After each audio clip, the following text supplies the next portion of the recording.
The hotel maid answered the ringing phone without thinking.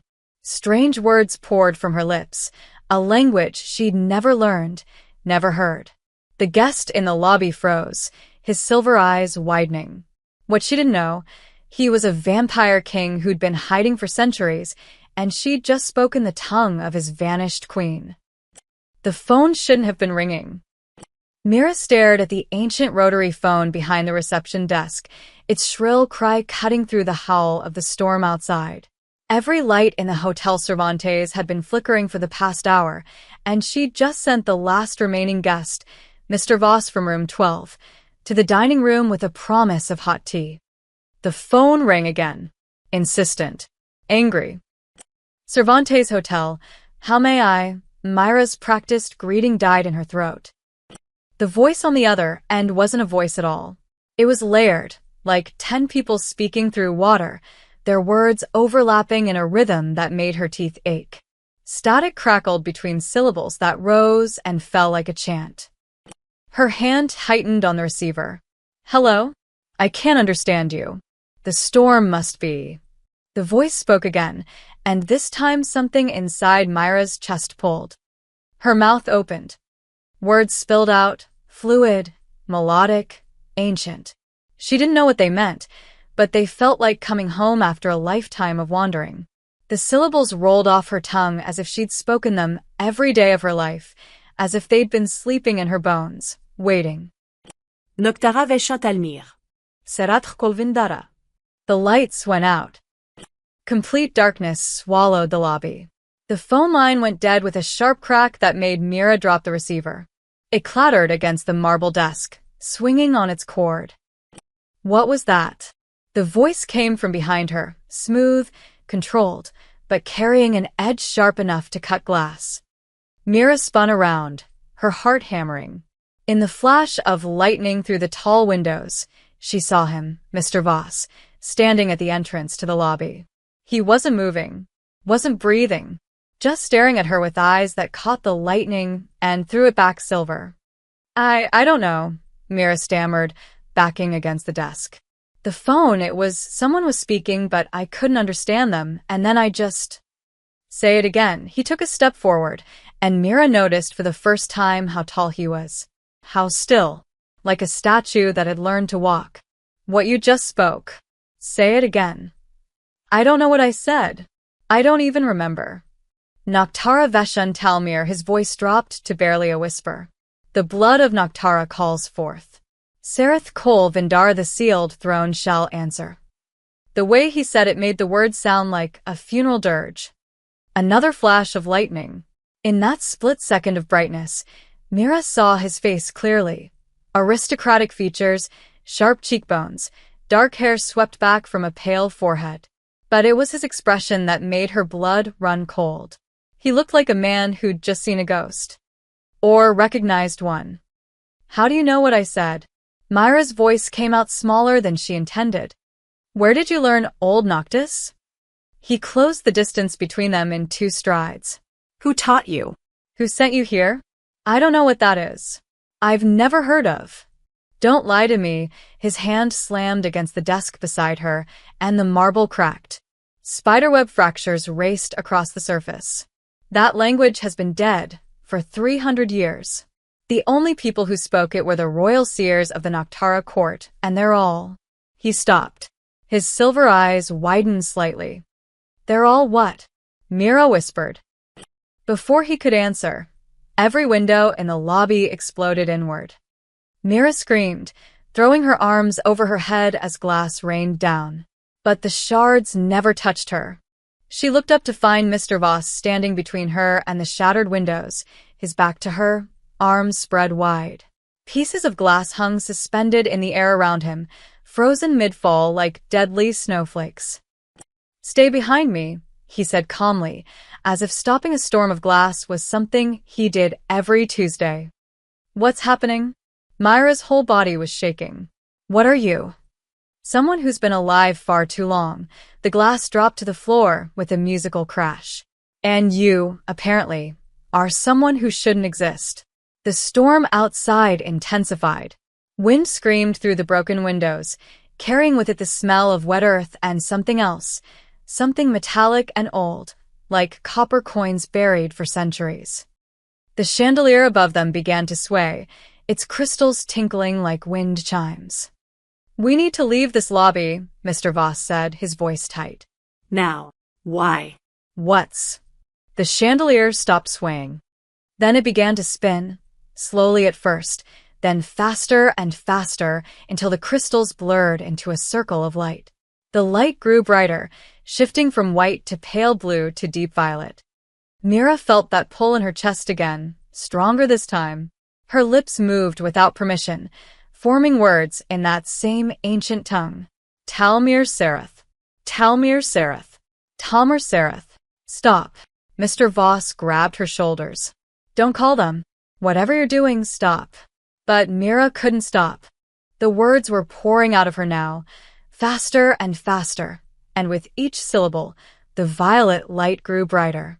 Shadows began to peel away from the walls, gathering beneath the spinning chandelier like smoke. For just a moment, less than a heartbeat, Mira saw something in those shadows. Faces. Dozens of them. Hundreds. All turning toward her with hollow eyes that burned with the same violet light. And they were bowing. Mr. Voss swore in a language Mira didn't recognize and yanked her toward the stairs. The moment her feet left the marble floor, the words stopped. The chandelier crashed down, shattering into 1,000 pieces exactly where she'd been standing. The violet light died. The shadows retreated. Silence fell over the lobby, broken only by the rain and Myra's ragged breathing. "What?" she gasped, clutching the banister. "In God's name was that?" Mr. Voss turned to face her, and in the dim emergency lighting that had flickered back on, Mira saw something that made her forget how to breathe. His eyes were glowing, actually glowing, with that same silver light she'd seen in the lightning. "Not God's," he said quietly. Meaning? He smiled, and Mira saw the fangs. "My name isn't really Mr. Voss," he continued, his voice carrying centuries of weight. "It's Draven Voss. I'm the last king of the Noctara court, and I've been hiding in this hotel for 70 years, waiting for my people's magic to finally die out." He looked at the shattered chandelier, at the scorch marks on the floor where the violet light had burned. "But you just woke it up." Mira didn't sleep. How could she? Every time she closed her eyes, she saw those hollow faces bowing in the shadows. Every time she tried to convince herself it was a nightmare, she looked at her hands and saw the faint violet glow that had taken an hour to fade from her fingertips. And then there was the small fact that a vampire king was sleeping 3 doors down from her staff quarters. Or not sleeping. Did vampires sleep?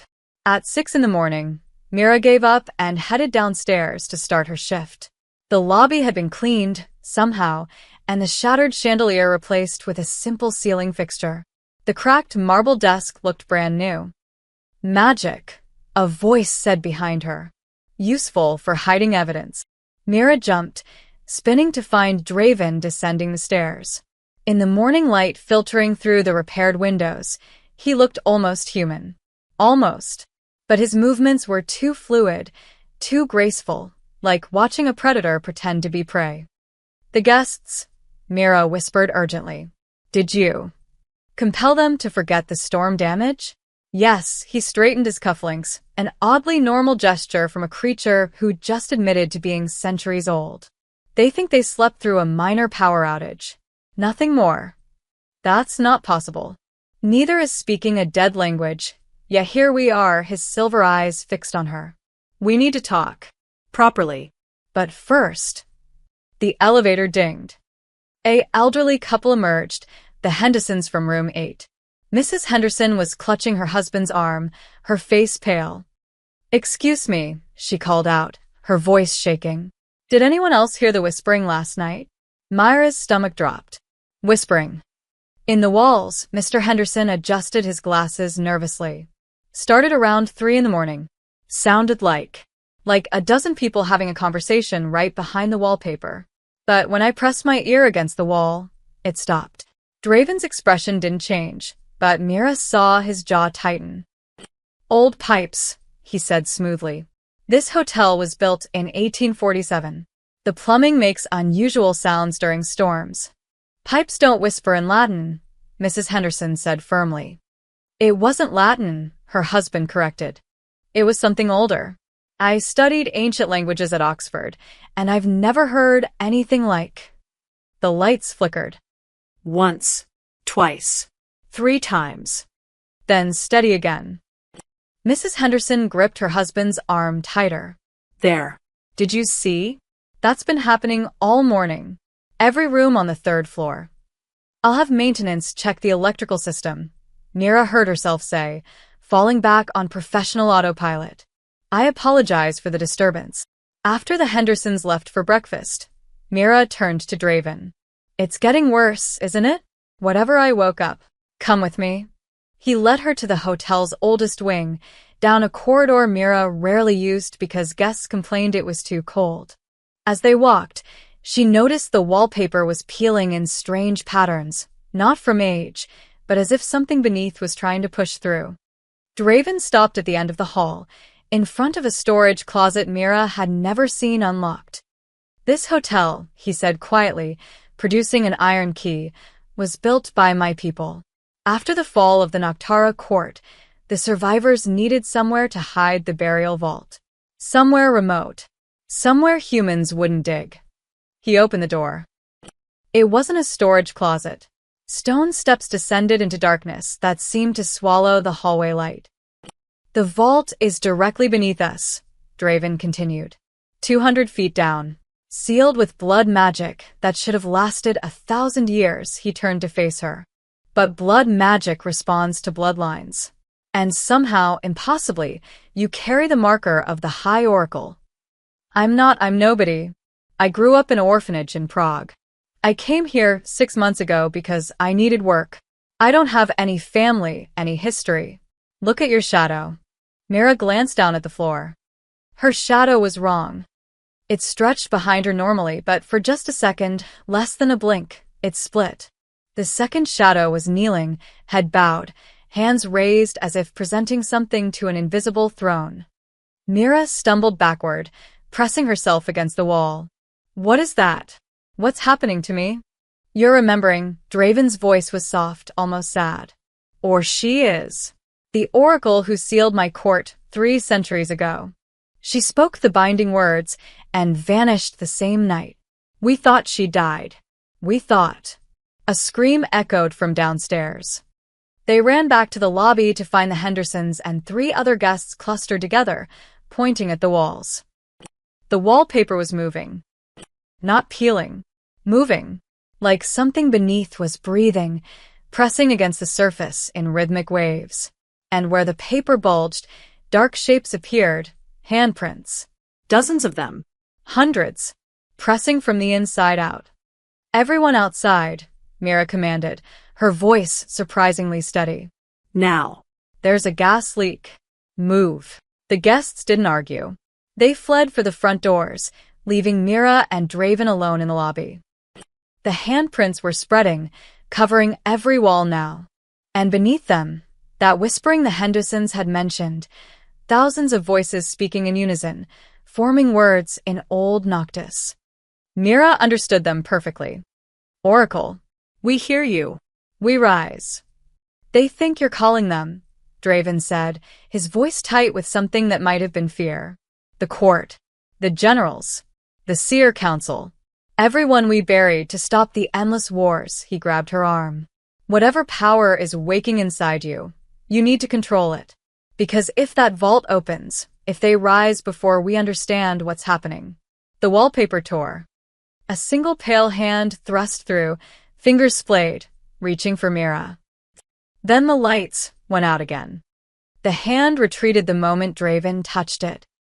He'd moved faster than Myra's eyes could track, his palm pressed against the pale fingers emerging from the wall.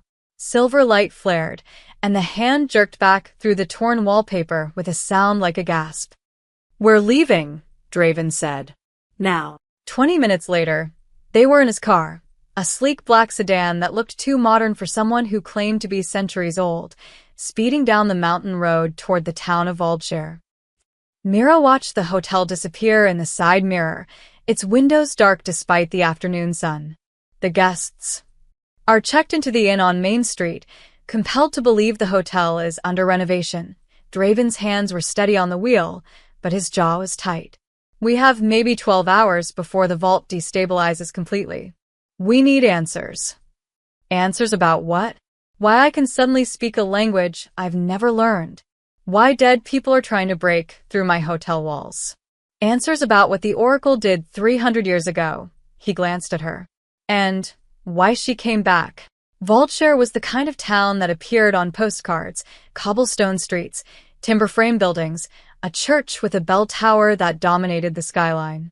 Draven parked near the town square and led Mira to a building that had clearly once been a church but now wore a faded sign. Vaultshire Historical Archive. Inside, the smell of old paper and candle wax hung heavy in the air. A young librarian looked up from her desk, started to offer a greeting, then met Draven's eyes and went still. We need the restricted section, Draven said quietly. The Noctara collection. The librarian nodded slowly, her movements mechanical, and handed him a brass key without a word. Stop doing that to people, Mira whispered as they climbed the stairs to the second floor. Would you prefer I ask politely and wait 3 weeks for approval? The restricted section was a small room lined with glass cases containing manuscripts that looked like they'd crumble at a touch. Draven moved directly to a case in the back corner, unlocking it with the brass key. The moment he lifted the glass lid, every manuscript in the room began to tremble. Draven. It's reacting to you. He carefully removed a leather-bound book, its cover decorated with symbols that made Myra's eyes water. The last writings of the Oracle Council. Only those carrying Oracle blood can. The book flew out of his hands. It sailed through the air and landed open in front of Mira, pages flipping rapidly as if caught in a wind that didn't exist. The pages stopped on an illustration that made her breath catch. A woman kneeling before a throne of bones. Her hands raised, her mouth open in song or scream. And around her, hundreds of shadowed figures bowing. The woman had Myra's face. I don't understand, Mira breathed. That can't be me. I wasn't even born 300 years ago. Souls don't die, Draven said softly, standing beside her. They cycle, return. The Oracle magic passes through bloodlines, but when a bloodline ends, he touched the illustration gently. The soul finds another vessel. Myra's hands moved without her permission, touching the page. The symbols around the illustration began to glow with that familiar violet light, and her mouth opened. Words poured out in Old Noctis, her voice layered with something else, someone else, speaking through her. When the tongue of blood speaks again, the court shall rise. When the seal breaks, the king must choose, vengeance or peace, war or silence, crown or grave. The book slammed shut. Mira gasped, stumbling backward. Draven caught her before she fell, his grip cold and steady. The prophecy, he whispered. After 300 years, I finally hear the rest of it. There's more? Myra's tongue felt heavy, her throat raw as if she'd been screaming. The Oracle sealed my court to prevent a war that would have consumed half of Europe. Draven released her, moving to the window. But she never explained why. Never told us what she saw in her visions that made her betray everything we'd built. His reflection in the glass looked haunted. Some legends say she loved me. Others say she feared me. I've spent 3 centuries trying to understand which was true. Outside, the sun was setting, painting Vaultshire in shades of red and gold. In that light, Mira saw him, a figure in a dark cloak standing across the square, watching the archive building. His hood was up, but she caught a glimpse of his face. Scarred. Ancient. Smiling. Draven, she said carefully. We're being watched. He turned, following her gaze. Every muscle in his body went rigid. No. Who is that? General Kane, the name came out like a curse. My second in command. I banished him 200 years ago for trying to break the seal. Draven's hands clenched into fists. He must have felt the magic stirring. If he's here, if he knows you're the Oracle Reborn. The figure across the square raised one hand in a mocking salute. Then he was gone, moving faster than humanly possible, disappearing into the shadows between buildings. We need to get back to the hotel, Draven said urgently, already moving toward the stairs. Now. If Kane reaches the vault before we do. A bell began to toll. Not the church bell in the square. This sound came from the mountain, deep and resonant, like a heartbeat made of bronze. Through the window, Mira saw it. The Hotel Cervantes, lit from within by violet light. The vault was opening. They arrived at midnight to find the hotel's front doors wide open. No guests. No staff. Just silence and that violet light pulsing from every window like a dying star's heartbeat.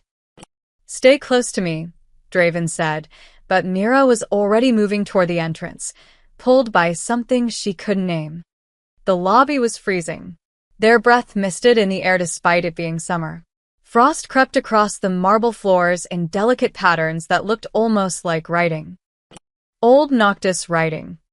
The temperature drops when the veil between life and death thins, Draven explained, his voice barely above a whisper. They're close now. Very close. The elevator stood open, its brass doors gleaming. But Myra's attention was drawn to something else, a door she'd never noticed before, tucked beneath the grand staircase. It was carved from black wood, covered in the same symbols she'd seen in the manuscript. And it was unlocked. That's not possible, Draven breathed. I sealed that door myself. Blood magic. It should have held for another 700 years. Mira reached for the handle.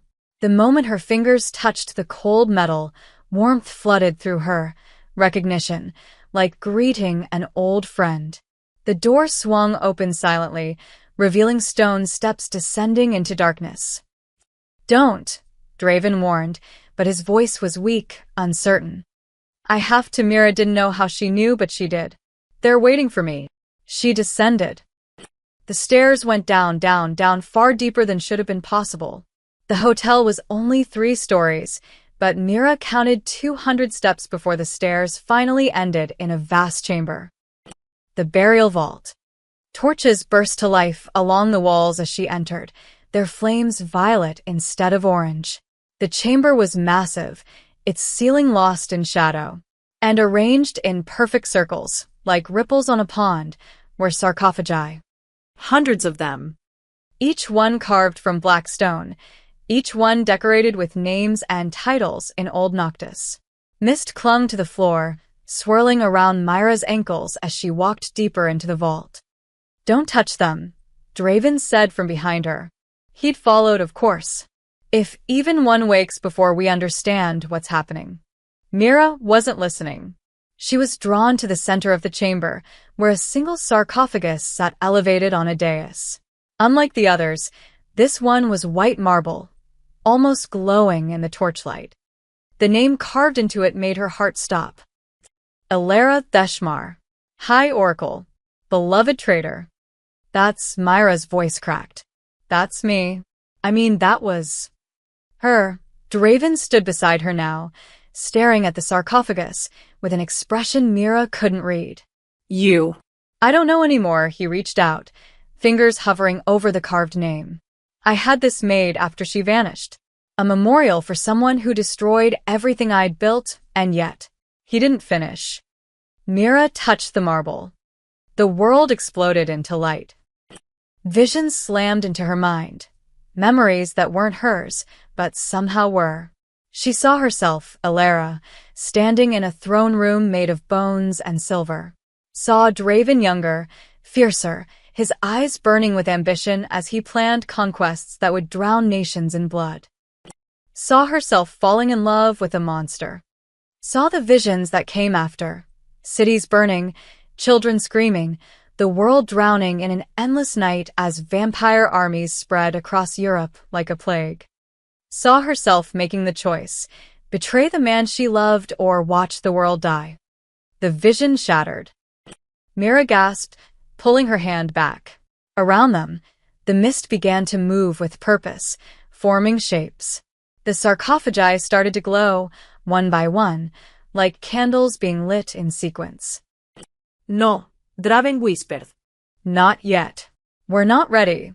A sarcophagus near them cracked open. Mist poured out, thick and silver, coalescing into a figure.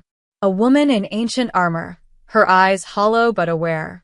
She looked at Mira and immediately dropped to one knee, her armored fist pressed against her chest. "High Oracle," she said, her voice like whined through a crypt. "We have waited so long." Another sarcophagus opened. Then another. Then 10 more. Warriors, scholars, advisors, all emerging from their stone prisons as spirits, all solid enough to seem real but transparent enough to see through. And all of them, every single one, turned toward Mira and knelt. "Oracle," they murmured in unison. "The seal is breaking. Command us." Mira stumbled backward, overwhelmed. I can't." "You sealed us," one of the spirits said, a man in robes who must have been a scholar. "You spoke the binding words and scattered our souls into sleep. Only you can wake us fully.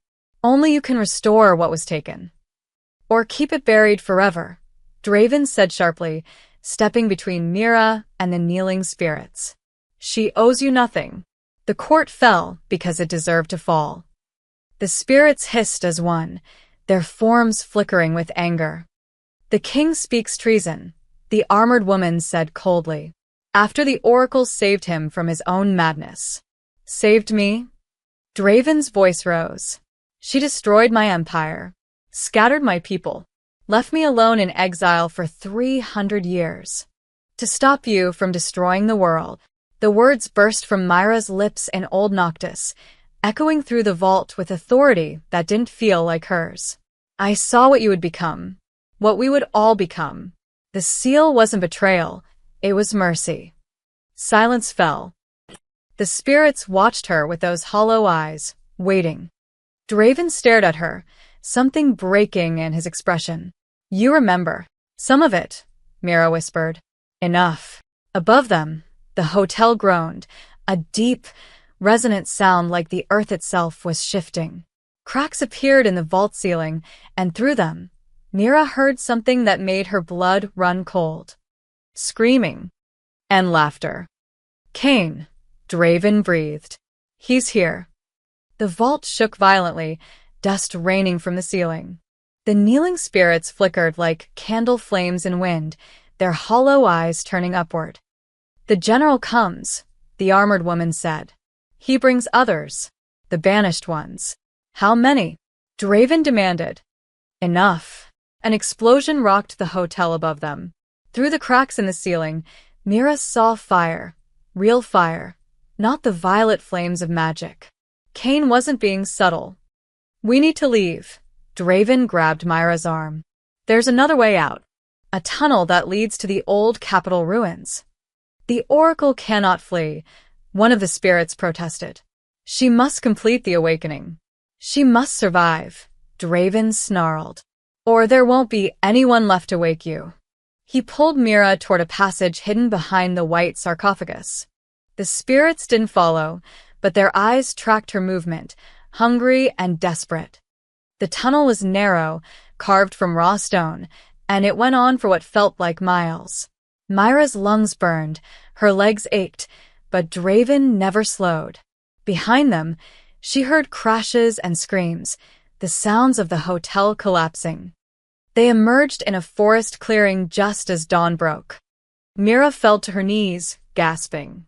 Around them, trees towered ancient and dark, their branches twisted into shapes that looked almost deliberate. And beyond the trees, rising from the mist like broken teeth, were ruins. Massive stone structures, crumbled and overgrown, but still recognizable as once great buildings. Columns that must have stood 60 feet tall. Archways carved with the same symbols from the vault. A palace, or what remained of one, its bones stark against the morning sky. "Noctara," Draven said quietly. "My capital. My home." He looked smaller somehow, standing among the ruins of his empire. More human. Mira stood on shaking legs, and the moment she did, the world tilted. Visions crashed over her like waves, stronger now, clearer. She saw this place as it had been. Magnificent towers of black stone and silver, streets paved with marble, fountains that ran with water that glowed in the moonlight. She saw Draven on a throne of bones, crown of iron thorns on his head, and herself, Ilara, standing beside him. Not kneeling. Standing. Equal.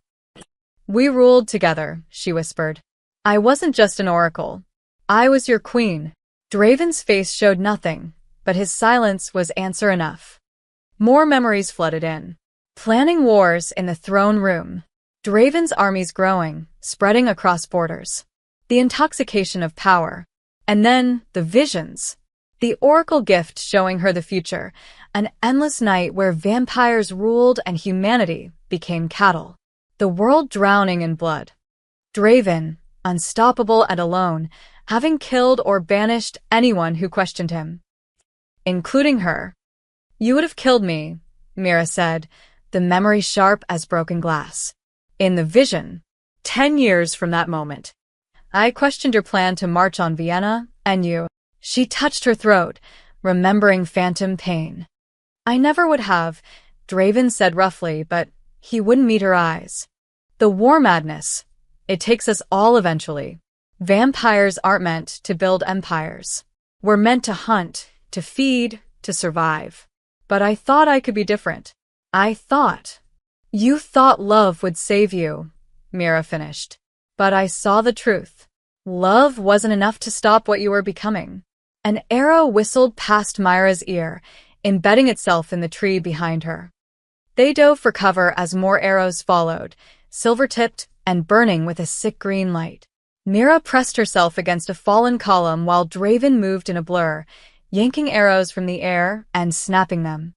Show yourself, Cain. Draven roared. Laughter echoed through the ruins, deep, mocking wrong. From the shadows of the broken palace, figures emerged. Vampires, but twisted wrong. Their skin was gray and cracked like dried earth, their eyes burning with that same green light. 8 of them, all wearing armor that had rusted over centuries. And leading them was Cain. He looked more alive than the others, his scars pronounced in the dawn light. When he smiled, his fangs were black as coal. My king, Cain said mockingly, spreading his arms. How wonderful to see you again. And you brought the oracle. How convenient. You were banished, Draven said. The blood seal should have kept you sleeping for another 500 years. Should have. But then she woke up, Cain pointed at Mira. The moment she spoke in the old tongue, the seal fractured. Just a crack, but enough for those of us with strong will to slip through. He gestured to his companions. We've been waiting in the shadows, feeding, growing strong. What do you want? Mira demanded. The same thing I wanted 3 centuries ago. To finish what we started, Cain's smile widened. The oracle sealed the court to stop our conquests. But she never destroyed our power, she only imprisoned it. Now that she's back, now that the seal is breaking, he took a step forward. We can rise again. Properly this time. And you, sweet oracle, are going to help us. I'll die first. Oh, we're counting on you dying, Cain nodded to his companions. But not before you speak the words of full awakening. See, we learned something over the centuries. The seal can't be removed, but it can be transferred. From the court his eyes gleamed. To the one who made it. Draven moved to stand in front of Mira. You'll have to go through me. Gladly. Cain attacked. He was faster than Draven, stronger, centuries of rage, making him vicious. They collided with a sound like thunder, tearing through the ruins. The other vampires rushed forward, and Mira ran. She didn't know where she was going, only that she needed to lead them away from Draven. Behind her, she heard his shout, rage and pain mixed together. She heard Cain laugh. And she heard the sound of a body hitting stone. Mira dragged Draven through the forest, his arms slung over her shoulders, his weight nearly impossible to bear. Blood, impossibly black in the moonlight, soaked through his shirt where Cain's claws had torn into his side. "Leave me," Draven rasped. "You can't. They'll find us." "Shut up," Mira grunted, pulling him forward. "You don't get to save me from arrows and then die in the woods." She'd lost Cain's vampires in the dense forest, but she could hear them calling to each other in the distance, their voices carrying through the trees like wolves on a hunt. They had minutes at best.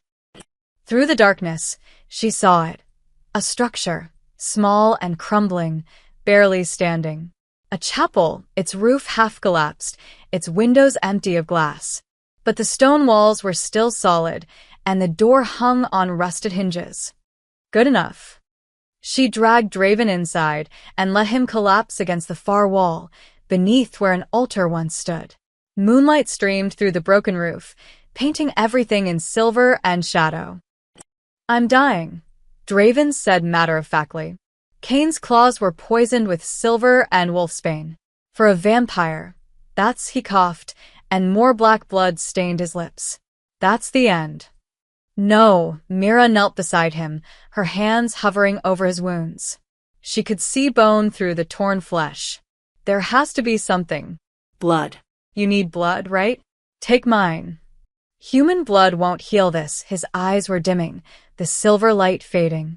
"Only vampire blood could save me now, and I'm the last of the royal line," he smiled weakly. "Ironic. I survived 300 years of exile only to die protecting the woman who destroyed my empire." "I didn't destroy it," Mira said fiercely. "I saved you from yourself." "Same thing." Outside, a howl split the night. "Closer now." Much closer. Myra's mind raced. There had to be something, some spell, some magic. She was the Oracle, wasn't she? She had power. She just needed to remember. The memories came flooding back. She saw Alara in this very chapel. No, not this one, but one like it. Saw her performing a ritual that was forbidden even among the Oracle Council. A soul binding. The most dangerous magic in existence, because once two souls were linked, they shared everything. Strength, pain, life, death. "There's a way," Mira whispered. "But it's forbidden." Draven's laugh turned into another cough. "We're a bit past worrying about rules. It'll link us. Our souls. Forever." Mira met his fading eyes. "If you die, I die. If I die, you die. We'll share strength, but we'll also share every emotion, every memory. There won't be any separation between us." "You would do that? After everything I almost became?" "You didn't become it," Mira said firmly. "Because I stopped you. Because some part of you let me." She took his cold hand. "And I need you now. I can't face Cain alone. I can't control the court spirits alone. I can't." She couldn't finish. The truth was simpler and more terrifying. She didn't want him to die. "Do it," Draven whispered. Mira closed her eyes and reached for the memories, for the words in Old Noctis that Alara had spoken 300 years ago in a moment of desperation, identical to this one. Her hands moved to Draven's chest, over his heart. His hand covered hers. She began to speak. The words flowed like poetry, like song, like prayer. The air around them began to glow. Not violet this time, but pure white, bright enough to hurt. Mira felt her soul reaching out, felt it touch something vast and cold and ancient. Draven's soul. She saw everything. 300 years of loneliness, of regret, of watching the world change while he stayed frozen, unable to move forward, unable to forget. She felt his love for Alara, for her a love so deep it had survived centuries of hatred and betrayal. She felt his fear that he would always be a monster, always be the thing that needed to be stopped. And he felt her fear and determination, felt her growing power as the Oracle awakened fully inside her, felt her memories of a lonely childhood, of always feeling like she was searching for something she'd lost, felt her love, new and terrifying and undeniable. Their souls collided, merged, became one. The light exploded outward, shattering what remained of the chapel's windows. Mira screamed as power flooded through her. Draven's strength, his speed, his centuries of knowledge. And Draven gasped as her warmth filled the cold places in his soul, as her mortality anchored him to something he'd lost so long ago he'd forgotten it existed. Humanity. When the light faded, Draven's wounds were closing. The black blood stopped flowing, and color returned to his skin. His eyes opened, blazing with silver light brighter than before. "I can feel you," he said in wonder. "Inside my mind. Your thoughts, your heartbeat." I know Mira could feel him too. It was overwhelming and intimate and right. "We're connected now. Truly." She helped him stand, and together they looked out through the broken chapel doorway. Cain's vampires stood in a semicircle, blocking their escape. 8 pairs of green eyes glowing in the darkness. And behind them, Cain himself, smiling his terrible smile. "How touching," he drawled. "The king and his oracle, bound for eternity. But it won't matter." He raised his hand, and the other vampires tensed, ready to attack. "You're still outnumbered. You're still going to speak the words of awakening. And when you do, the court will rise, not for him, but for me." Mira felt Draven's rage through their connection, felt his strength flowing into her. She smiled. "You want the court awakened?" she said in Old Noctis, her voice carrying power that shook the trees. "Then let me show you what a true oracle can do." The earth beneath Mira's feet began to tremble. Not from fear, from power. The soul binding had unlocked something inside her. Every memory Alara possessed, every spell, every fragment of oracle magic that had been sleeping for 300 years. And now it was awake. "You want the court?" Mira's voice echoed with dual tones, hers and something ancient. Through her connection with Draven, she felt his shock, his awe. Then witness what happens when an oracle speaks with a king's strength behind her words. She raised her hands, and the words of Old Noctis poured from her lips, not the fractured phrases from before, but the full incantation, the true language of power. The ground split open. Violet light erupted from the cracks, shooting into the sky like pillars. In the distance, the hotel began to collapse, its foundation crumbling as the vault beneath finally gave way. But the spirits weren't trapped anymore. They were rising, pulled by Mira's call. Cain's smile faltered. "No." "You're supposed to be weak, confused." "I was," Mira said. "But now I remember everything, including how to command what you sought to steal." The spirits came. They materialized around the chapel, dozens at first, then hundreds, the entire Noctara court answering their oracle summons. But they weren't the hollow-eyed shadows from the vault. Mira had called them differently, shaped them with intention. They manifested as guardians. Warriors in spectral armor, scholars wielding magic that made the air shimmer, advisors whose very presence radiated authority. And all of them, every single one, turned toward Cain's vampires with eyes that burned violet instead of green. "The oracle commands," the armored woman from the vault said, materializing at Mira's right side. "What is your will?" Cain snarled. "You can't control them. They're bound to the royal bloodline." "And she's bound to me," Draven said, stepping forward. Through their connection, Mira felt him channeling his authority, his centuries of rule, flowing it through their joined souls into her words. "What she commands, I command. What I decree, she decrees. We are 1 inch. Then you'll both die." Cain launched himself forward, his twisted vampires following. The battle that erupted was chaos. Cain's vampires were physical, solid, deadly. They tore through spirit warriors, their greenlit claws dispersing the spectral forms like smoke. But the spirits reformed, relentless, and for every spirit destroyed, 2 more rose from the cracking earth. Draven met Cain in midair, their collision sending shockwaves through the forest. Trees splintered. The chapel's remaining walls crumbled. They fought with the fury of centuries of betrayal, claw and fang, each blow powerful enough to shatter stone.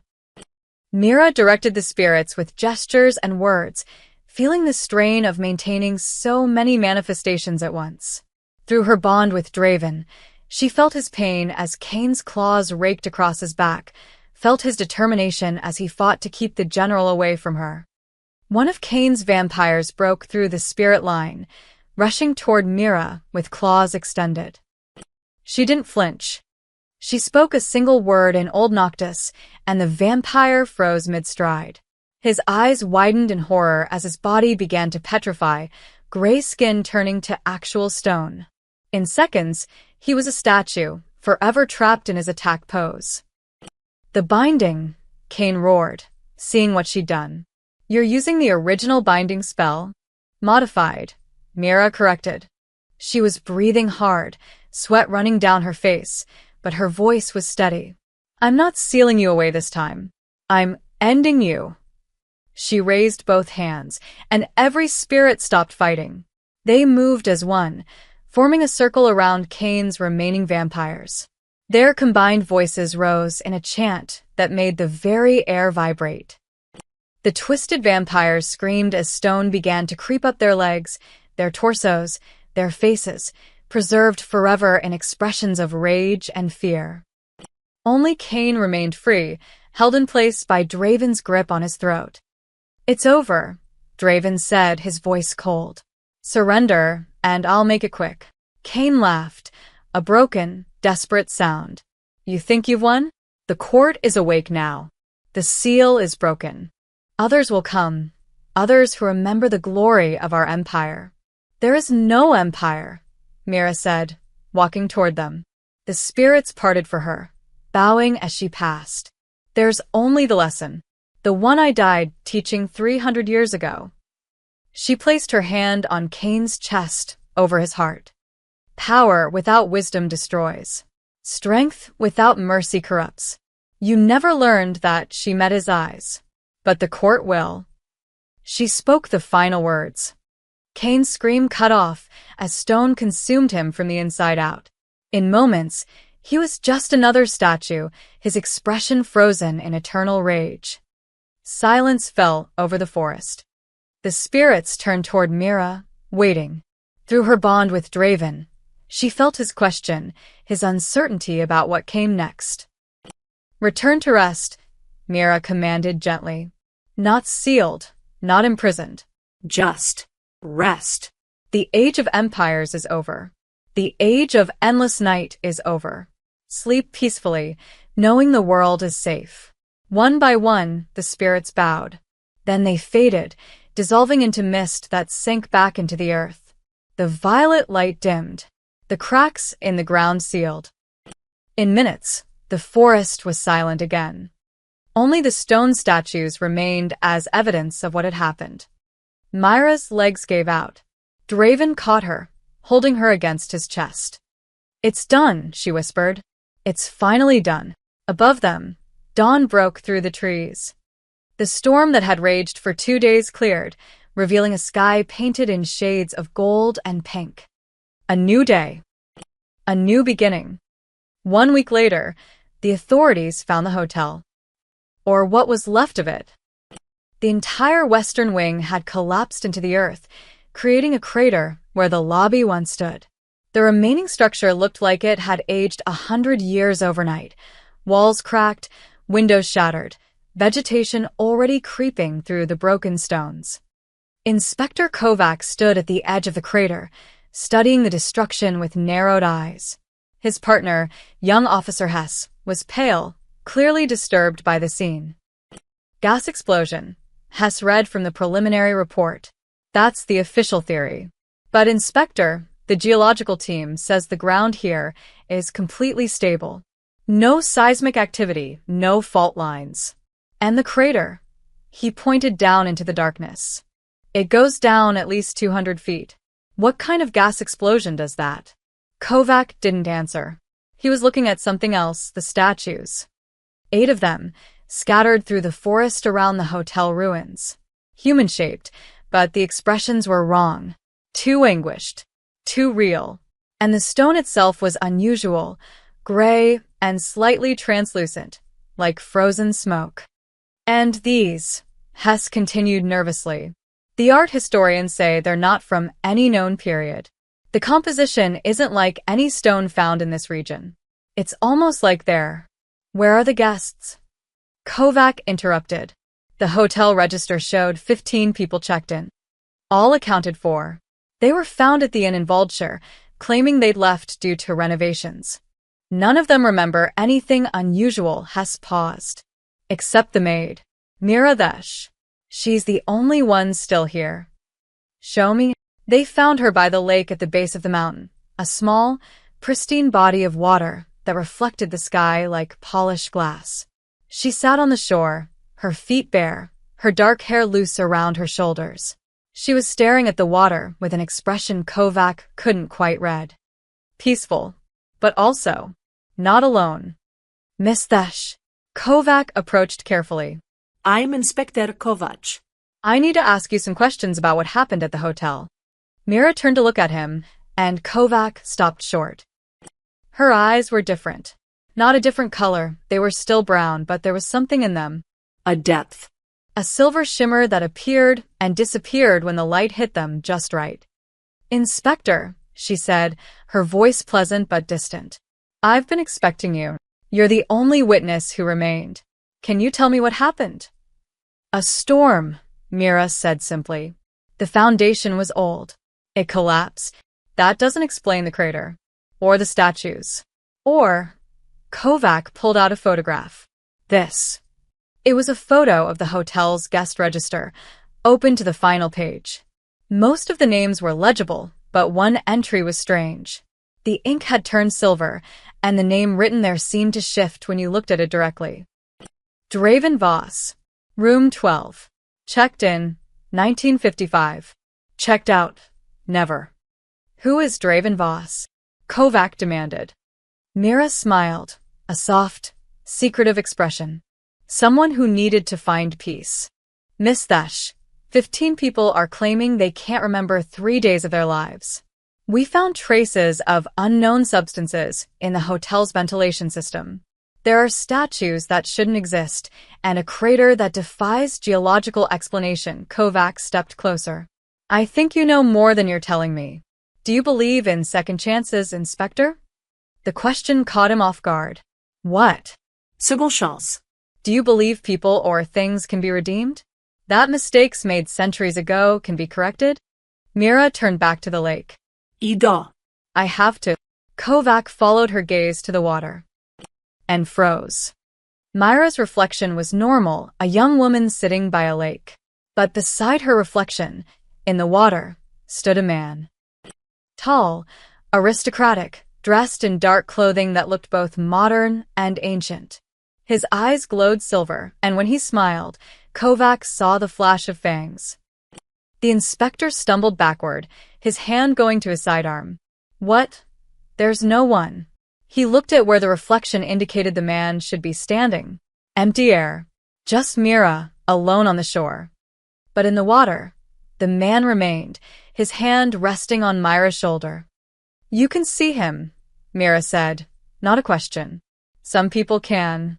Those sensitive to what lies beneath the surface of things. She stood, brushing off her dress. His name is Draven. He was a king once. Now he's something else. This is impossible, Kovac whispered. Most important things are— Mira walked toward him, and as she passed, Kovac felt a chill, like standing near an open freezer. You'll file your report. Gas explosion. Structural failure. The guests will forget. Life will go on. And you? I'm going traveling, Mira said. There are others like him. Lost souls who need guidance. Old places where magic still sleeps, waiting to cause trouble. She glanced back at the lake, at the reflection that smiled at her. We have work to do. Kovac watched her walk away, disappearing into the forest path. Officer Hess came running up, out of breath. Inspector, we found something in the crater. Old chambers, like catacombs, but they're empty. It looks like they were opened from the inside. He paused. What did the witness say? Kovac stared at the lake. The man's reflection was gone now, but the water seemed to shimmer with an inner light. She said, Kovac murmured, that the king walks again. 3 months later, reports began to surface across Europe. A young woman with silver-touched eyes, appearing at sites of mysterious occurrences. Always alone, witnesses said. But security cameras sometimes caught two shadows where there should be one. In Prague, an ancient vampire nest was found sealed in stone, prevented from waking. In Vienna, a blood cult disbanded overnight, their leader found kneeling in submission, speaking of an oracle. In Paris, a cemetery rumored to be haunted fell silent, its restless spirits finally at peace. And always, at each site, someone reported seeing her by water, lakes, rivers, fountains, speaking softly to a reflection that spoke back. The maid who answered a call in an ancient language had become something more. A guardian, A guide. a bridge between the living and the eternal. And she was never alone. In her chest, where her heart beat, another heart beat with it. In her mind, where her thoughts formed, another mind whispered wisdom earned over centuries. In her soul, forever intertwined, a king who had learned that true power wasn't conquest. It was redemption. The reflection in the water smiled. And somewhere, in a language the world had forgotten, two voices spoke as one.